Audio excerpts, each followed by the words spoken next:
Vamos agora falar da Câmara, porque a Câmara deve votar hoje um dos projetos que regulamenta a reforma tributária.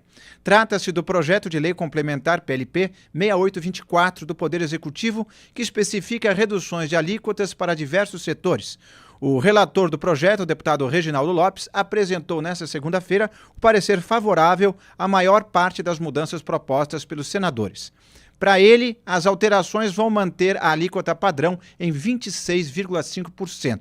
O projeto contém detalhes sobre cada regime de tributação favorecida com redução ou isenção de incidência, a devolução de tributos para consumidores de baixa renda, o famoso cashback, e a compra internacional pela internet e a vinculação dos mecanismos de pagamento com sistemas de arrecadação. Wilson Lima, quais as mudanças mais importantes que você antevê nesse projeto, nessa versão pelo menos, né? Boa tarde. Exatamente, Inácio, nessa versão, porque o projeto ele vai ser analisado hoje. O Lira chamou uma sessão para as 2h30 da tarde. Ninguém acredita. Hoje pela manhã eu conversei com alguns deputados, mas ninguém acredita que esse projeto de fato vai ser votado no início da tarde. A tendência é que de fato a sessão seja aberta lá para as 5 da tarde. Até agora há pouco haviam 17 destaques e o risco está justamente nesses destaques do projeto de lei complementar. Vamos colocar na tela, por gentileza, a arte com algumas mudanças que foram feitas pelo deputado Reginaldo Lopes, do PT de Minas Gerais, que é o relator da reforma tributária, porque ele versa sobre algumas questões de fato importantes, né? Talvez a mudança mais substancial foi a inclusão do imposto do pecado no projeto de lei. Esse dispositivo havia sido retirado lá no Senado, quando passou pelo relatório do Eduardo Braga, e aí, quando voltou para a Câmara, o Reginaldo Lopes resolveu retirar esse trecho. Outro ponto importante da proposta é que você teve definitivamente a manutenção também do imposto, a manutenção da retirada, melhor dizendo, a retirada do imposto do pecado para armas.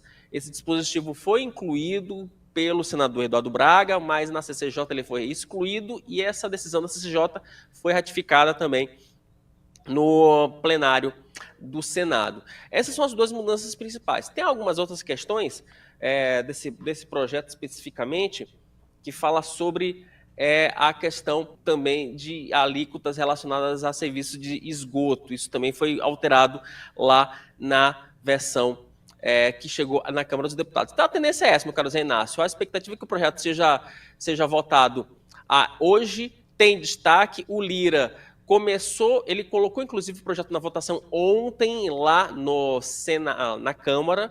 Ele iniciou a chamada fase de discussão para ganhar tempo, né, para que os parlamentares não sejam obrigados a passar por essa fase. Agora o projeto está pronto só para a fase final de votação, que é o quê? Que é o encaminhamento da liderança, o encaminhamento de votação e a respectiva votação na Câmara.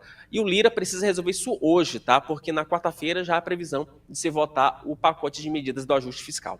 Muito bem, eu já chamo também o nosso Rodolfo Borges, a quem eu pergunto, Rodolfo, a reforma tributária do jeito que está é uma evolução em relação à nossa realidade tributária ou é apenas uma troca de problemas de um tipo para outros tipos? Se a gente for olhar pela perspectiva de troca de problema, é um problema menor, porque a simplificação sempre vai ser boa, sempre que for mais fácil entender como é que o imposto tem que ser pago. Para quem tem que ser pago, quando tem que ser pago, é melhor.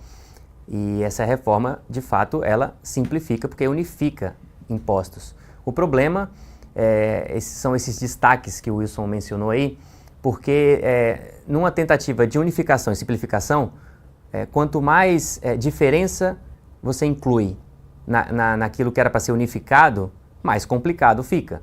Então, esse setor aqui vai ser beneficiado com um imposto menor, esse aqui vai ser isento, esse aqui...